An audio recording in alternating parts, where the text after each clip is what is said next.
فبأي آلاء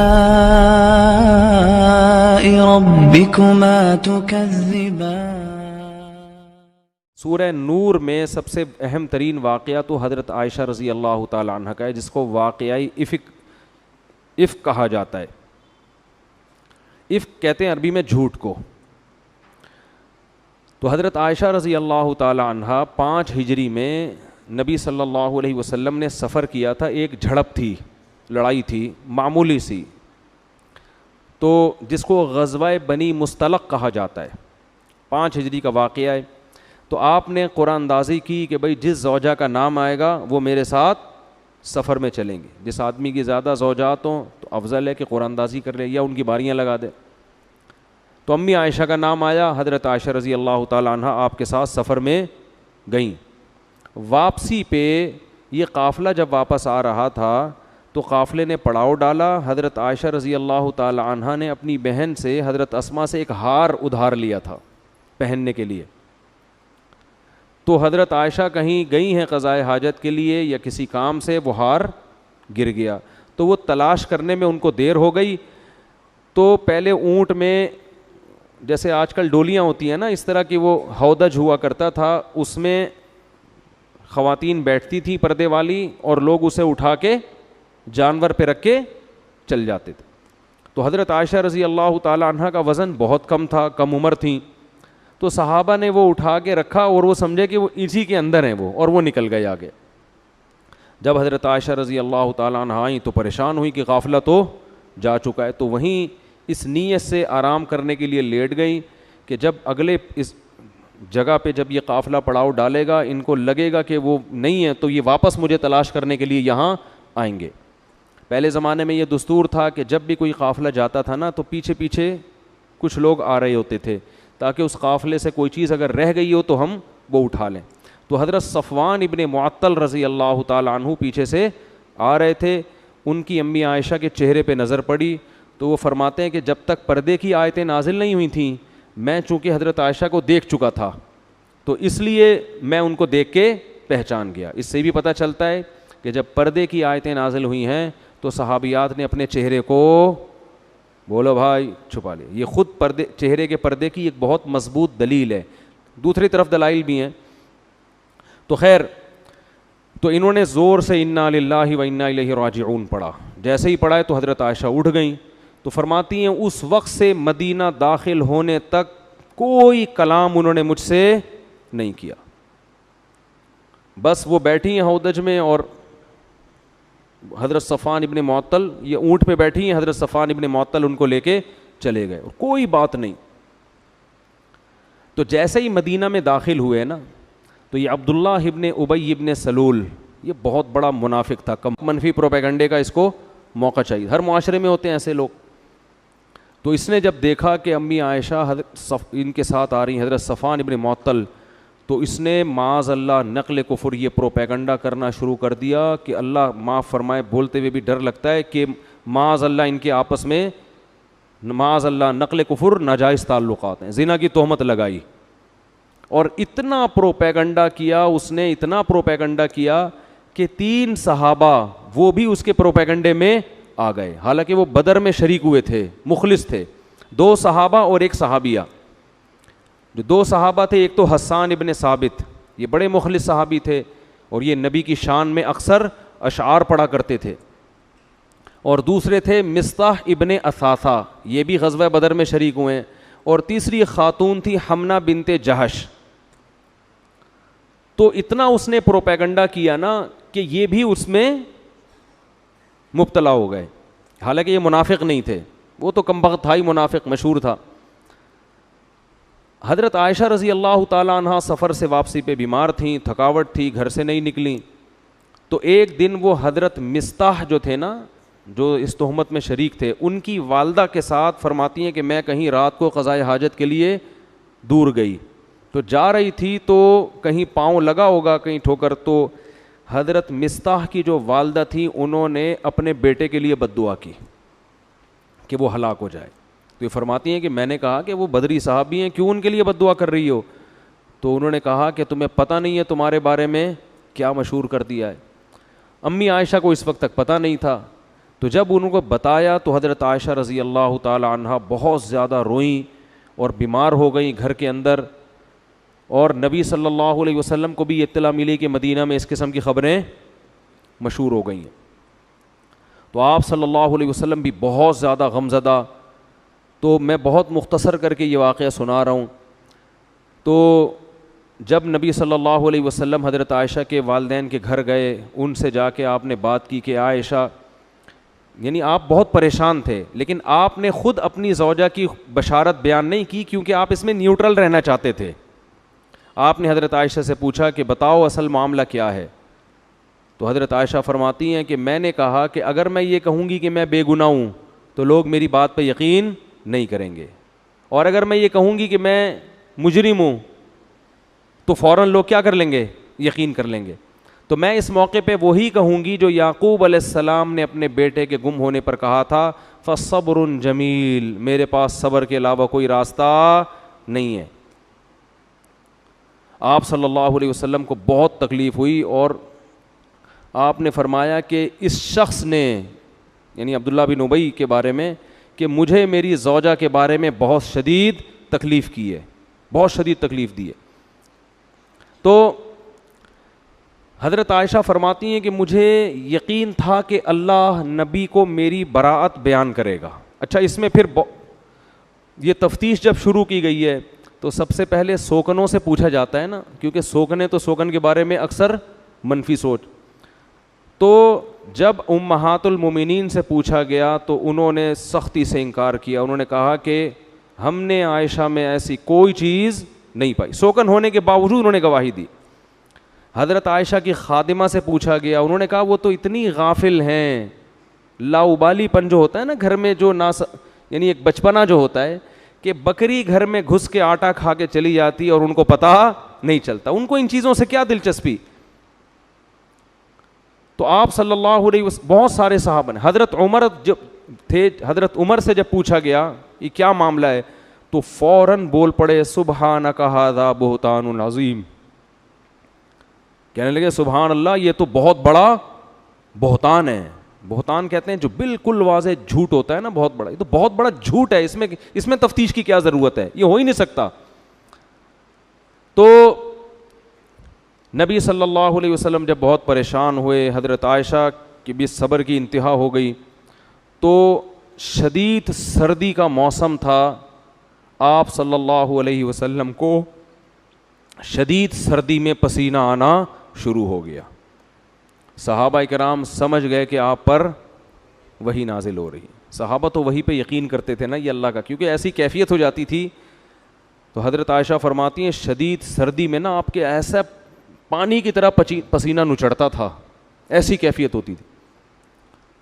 تو آپ صلی اللہ علیہ وسلم امی عائشہ کے گھر میں, اور آپ پر وحی آنا شروع, اور پورا رکوع 11 آیتیں نازل ہوئیں جس میں اللہ نے حضرت عائشہ رضی اللہ تعالی عنہ کی پاک دامنی کو بیان کیا. تو جیسے ہی آپ نارمل کنڈیشن میں آئے ہیں, آپ صلی اللہ علیہ وسلم نے حضرت عائشہ کو خوشخبری سنائی کہ اللہ نے تمہاری پاک دامنی کو اللہ نے بیان کر دیا ہے. تو حضرت عائشہ کی والدہ کھڑی ہوئیں, انہوں نے فوراً فرمایا کہ اپنے شوہر کا شکریہ ادا کرو. امی عائشہ نے فرمایا نہیں. صحیح ہے نا, کیا فرمایا؟ فرمایا یہ پاک دامنی نبی نے بیان نہیں کی ہے, یہ کس نے بیان کی ہے؟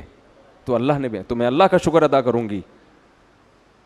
تو اس پر یہ آیتیں نازل ہوئیں. حضرت عائشہ فرماتی ہیں مجھے یقین تھا کہ اللہ میری برات کا اعلان کرے گا, مگر اس کا تصور بھی نہیں تھا کہ قرآن کی آیتیں بنا کے اللہ نازل کر دے گا جو قیامت تک پڑھی جائیں گی. تو اللہ تعالیٰ نے پھر جو عبداللہ بن ابی تھا اس کے لیے دردناک سخت عذاب کی خوشخبری بتائی, اور فرمایا کہ جب اصول یہ ہے کہ جو کسی پہ زنا کی تہمت لگائے گا تو کتنے گواہ لے کر آئے گا؟ 4 گواہ, اور یہاں کسی کے پاس 1 گواہ بھی نہیں ہے. یہ قرآن میں پہلے نازل ہو چکا تھا یہ حکم کہ 4 گواہ ہونے چاہیے. تو اب جو لوگ اس میں شریک تھے ان پہ حد قذف جاری ہوگی, اور ان کو 80 کوڑے لگائے گئے, جن میں 2 صحابی اور 1 صحابیہ, اور عبداللہ بن ابی منافق, اس کو بھی 80 کوڑے لگائے گئے. تو حضرت عائشہ کی اللہ نے برات کا اعلان کیا. اور پھر قرآن نے کہا لولا اذ سمعتموہ, صحابہ کو بھی تنبیہ کی کہ ایسا کیوں نہیں ہوا کہ جب تم نے یہ خبر سنی تھی, قلتم ما یکون لنا ان نتکلم بہذا, تم نے یہ کیوں نہیں کہا کہ ہم تو اس پہ کلام بھی نہیں کر سکتے, سبحانک ھذا بہتان عظیم. جو الفاظ حضرت عمر کے تھے نا, تو اللہ نے فرمایا تم سب نے یہ کیوں نہیں کہا. تو یہ بھی حضرت عمر کی فضیلت ہے کہ جو الفاظ انہوں نے کہے تھے وہی آیتیں قرآن بن کے نازل ہوئے. حضرت عمر اس پہ فخر کیا کرتے تھے کہ اللہ نے میرے کلام کو قرآن کا حصہ بنایا, کہ تم سب نے وہ الفاظ کیوں نہیں کہے جو کس نے کہے تھے. حضرت عمر تو بہت غیرت والے تھے نا, ان میں تو یہ دائیں بائیں حساب کتاب تھا ہی نہیں. ٹھیک ہے نا, انہوں نے کہا یہ کیسے ہو سکتا ہے, یہ تو ممکن نہیں ہے. کیونکہ سب جانتے تھے پہلے زمانے, جیسے آج بھی گاؤں میں سب ایک دوسرے کو جانتے ہیں, تو پہلے تو صدیوں سے قبیلے ایک ساتھ رہتے رہتے رہتے. بالکل اس کی مثال ایسے ہے جیسے حضرت مریم کے جب بغیر شوہر کے بچہ ہوا ہے تو بنی اسرائیل نے کیا کہا, اے مریم تجھے تو ہم بچپن سے جانتے ہیں, ما کان ابوکی امرأ سوء وما کانت امکی بغیہ, نہ تمہارا باپ برا آدمی اور نہ تمہاری ماں فاحشہ, تم تو پیغمبروں کے خاندان میں پیدا ہو کے تم نے یہ کیسے کر لیا. تو جو قریب رہتے ہیں نا وہ ایک دوسرے کو جانتے ہیں. تو حضرت عمر امی عائشہ کو جانتے تھے, ابو بکر کی بیٹی ہیں, تو سبحانک, انہوں نے کہا اس کی تفتیش کی ضرورت نہیں ہے, سبحانک ھذا بہتان عظیم. پھر اللہ نے فرمایا یعظکم اللہ ان تعودوا لمثلہ ابدا, اللہ تمہیں نصیحت کر رہا ہے اس کے بعد ایسی حرکت کبھی نہیں کرنا. اور قرآن نے کہا ان الذین یرمون المحصنات الغافلات المؤمنات, جو لوگ تہمت لگاتے ہیں پاک دامن عورتوں کو, الغافلات جو بھولی بھالی سیدھی سادھی ہیں, جن کو ان فحاشیوں کا پتہ نہیں ہے, المؤمنات پھر مومن بھی ہیں, لہم عذاب عظیم, ان کے لیے بہت بڑا عذاب ہے. تو اس میں اللہ نے امی عائشہ کو سیدھی سادھی بھی کہا, مومن بھی کہا اور پاک دامن بھی کہا کہ بھائی تہمت اگر کوئی لگائے کسی پہلے سے کوئی فاحشہ عورت ہو, کوئی طوائف ہے مشہور ہے دنیا میں, اس کے بارے میں کوئی کہ اس نے زنا کیا ہے, برا تو یہ بھی ہے, جب تک گواہ نہیں آپ نہیں لگا سکتے, لیکن ایک پاک دامن اور نیک عورت پر آپ کیسے تہمت لگا رہے ہیں. پھر قرآن نے یہ بھی کہا الخبیثات للخبیثین والخبیثون للخبیثات. اللہ نے اپنے حبیب صلی اللہ علیہ وسلم کے لیے جس خاتون کی سلیکشن کی ہے وہ طیبات میں داخل ہے, وہ خبیثات میں داخل نہیں ہے, کیونکہ یہ تو اللہ کے حکم پہ آپ نے نکاح کیا تھا نا, خواب آیا تھا آپ صلی اللہ علیہ وسلم کو. تو اس میں بھی قرآن نے بتایا, اس لیے علماء کہتے ہیں اس پر پوری امت کا اجماع ہے کہ پیغمبر کی بیوی کافر تو ہو سکتی ہے, فاحشہ زانیہ نہیں ہو سکتی. لوط علیہ السلام کی بیوی کافر تھی, زانیہ نہیں تھی. نوح علیہ السلام کی بیوی کافر تھی, زانیہ نہیں تھی. پیغمبر کی کے نسب میں ایسا نہیں ہوتا. وجہ اس کی یہ ہے کہ کسی کی بیوی کا غیر مسلم ہونا اس مرد کے لیے بے عزتی کا سبب نہیں ہے. وہ آخرت میں اس کو غیر مسلم ہونے کی سزا ملے گی, مگر یہ مرد کے لیے بے عزتی کی بات بولو نا نہیں ہے. لیکن کسی کی بیوی کا زانیہ ہونا اس آدمی کے لیے بولو نا یار بہت ہی بری بات, اس سے وہ اس کا امیج ختم, برباد. اور پھر آگے نسب میں کیا ہے, کیا پتہ چلے گا یہ بچے آپ ہی کے ہیں یا کہیں اور سے تو نہیں ڈاؤن لوڈ کروائے انہوں نے, کیا پتہ چلے گا, نسب خراب. حدیث میں آتا ہے ولدت من نکاح لا من صفا, آدم سے لے کے آج تک میرے جتنی ہماری نسل پیدا ہوئی نکاح کے ذریعے ہوئی ہے, اس میں زنا نہیں ہوا. تو پیغمبروں کے لوط علیہ السلام کی جو بیوی تھی وہ زانیہ نہیں تھی, وہ لڑکوں کو, وہ جو ہے نا لوگوں کو فتح بتاتی تھی لڑکوں کے بارے میں, خود زنا نہیں کیا اس نے کبھی. تو پیغمبر کی بیویوں کو اللہ اس برائی سے بچاتے ہیں. اور خود بھی اس سے ہمیں یہ بھی پتہ چلتا ہے کہ دیکھو آپ کی جو بیوی ہے نا عمل میں کمزور ہو, یہ چیز قابل برداشت ہے. کردار کی اگر گڑبڑ ہے تو یہ غیرت مند آدمی کے لیے قابل برداشت. ابے بولنے میں گورنمنٹ نے پابندی لگائی ہے, اس میں کیا شرمانا بھائی بول. دیکھو کوئی کہے کہ دیکھو اس کی بیوی عیسائی ہے, آپ نے کہیں اہل کتاب سے شادی کر لی, لوگ کہیں گے بھائی اس نے گوری سے شادی کی ہے, اس کی بیوی کیا ہے, عیسائی ہے. تو تھوڑا سا ہوتا ہے یار مسلمان سے کرتے تو زیادہ اچھا. لیکن کوئی کہہ رہے اس کی بیوی مسلمان ہے لیکن تعلقات اس کے بہت وسیع ہیں اس کے تعلقات بہت وسیع, لیکن ہے کلمہ توحید پرست. تو اگرچہ کفر بڑا جرم ہے لیکن آخرت کے لحاظ سے, سمجھ رہے ہو, لیکن دنیا میں ذلت ذلیل ہونے کے لحاظ سے دنیا میں فحاشی یہ زیادہ بڑا جرم ہے ذلت کے لحاظ سے دیکھا جائے. تو اس لیے پاک دامن عورتوں سے شادی کیا کرو. بھی وہی ابھی کیا پھر میں کس سے سناؤں آپ کو, وہ ایک آدمی کی شادی ہوئی نا تو بیوی سے کہتا ہے آج سے تم میری کائنات, تم ہی میری مسرت, تم ہی میری فرحت. وہ تو بیچارہ ڈائلاگ بول رہا تھا, فرحت یعنی خوشی, مسرت بھی خوشی اور کائنات بھی, وہ سمجھیے اپنی گرل فرینڈ کے نام بتا رہا ہے. کہتا ہے آج سے تم میری کائنات, میری فرحت بھی تم, میری مسرت بھی تم. وہ کہتی ہے ٹھیک ہے ستار بھی پھر آج سے تم ہی ہو, غفار بھی تم اور وسیم بھی تم ہی ہو. جب تم نے فرحت مسرت اور کائنات سے تعلق ختم کر دیا تو اب میرا بھی وسیم سے کوئی تعلق نہیں رہے گا, میں بھی اس کے نمبر ڈیلیٹ کر رہی ہوں. تو اب بتاؤ آگے زندگی چلے گی؟ تو کردار کا ایک نمبر ہونا عورت میں یہ بہت بڑی خوبی ہے کہ اپنے شوہر سے وفا کرتی ہو. حضرت حکیم الامہ مولانا اشرف علی تھانوی رحمہ اللہ تعالی ہندوستان یعنی بر صغیر کے بارے میں فرمایا کرتے تھے, فرمایا بر صغیر کی اس وقت تو بہت تھا, یہ بر صغیر کی عورت میں ایک خوبی ایسی ہے کہ اس خوبی کی وجہ سے اس کی ہر خامی برداشت کی جائے گی کہ یہ اپنے شوہروں سے وفادار ہوتی ہیں. یورپ میں آپ شادی کرو نا بھائی, کچھ پتہ نہیں ہوتا کہ یہ جو منہ سے کہہ رہی ہو صرف تم, ہمارے ہاں بھی رکشے کے پیچھے لکھا ہوتا ہے صرف تم, تو یہ سچی مچی کا لکھا ہے یا ویسے ہی بیوقوف بنانے کے لیے لکھا؟ تو وفا بہت بڑی نعمت ہے, بہت بڑی دولت ہے. تو اللہ نے امی عائشہ رضی اللہ تعالی عنہ کی برات کو نازل کیا, اور اس واقعے میں بہت سارے اسباق ہیں. ایک سبق ہمیں یہ ملتا ہے بھائی نیک اور پاک دامن لوگوں پر بھی تہمتیں لگ سکتی ہیں, اور ہر ایک کی پاک دامنی اللہ آسمان سے نہیں اتارتا. تو جیلیسی حسد جہاں بھی ہوگا نا, منافقوں تو حسد ہوتا تھا نا کہ یہ تو ترقی کرتے چلے جا رہے ہیں تو کوئی موقع ہاتھ سے جانے نہیں دیتے. حضرت مریم بھی کتنی پاک دامن نیک, تہمت ان پہ بھی لگی, حالانکہ حضرت عیسیٰ ماں کی گود میں گواہی دے رہے ہیں کہ میری ماں پاک دامن ہے. معجزے اللہ نے کتنی اللہ نے بیان کیا نا ان کی پاک دامنی کو, مگر یہودی آج بھی حضرت مریم جیسی پاک دامن کو معاذ اللہ فاحشہ کہتے ہیں. تو دنیا میں برے الزام لگتے بھی ہیں اور پنپتے بھی ہیں, چل بھی جاتے ہیں وہ. امی عائشہ کی پاک دامنی اللہ نے آسمان سے نازل کی یہ بتانے کے لیے وَتَحْسَبُونَهُ هَيِّنًا وَهُوَ عِندَ اللَّهِ الْعَظِيمِ وَهُوَ عِندَ اللَّهِ عظیم. فرمایا تم اس معاملے کو ہلکا سمجھو لیکن اللہ کی نظر میں پیغمبر کی زوجہ کا معاملہ بہت بڑا ہے. تو اس واقعے سے اللہ نے امی عائشہ کی فضیلت کو بھی بیان کر دیا کہ جو مقام اللہ کی نظر میں حضرت مریم کا ہے, اس معاملے میں وہی مقام اللہ کی نظر میں کس کا ہے؟ حضرت عائشہ کا.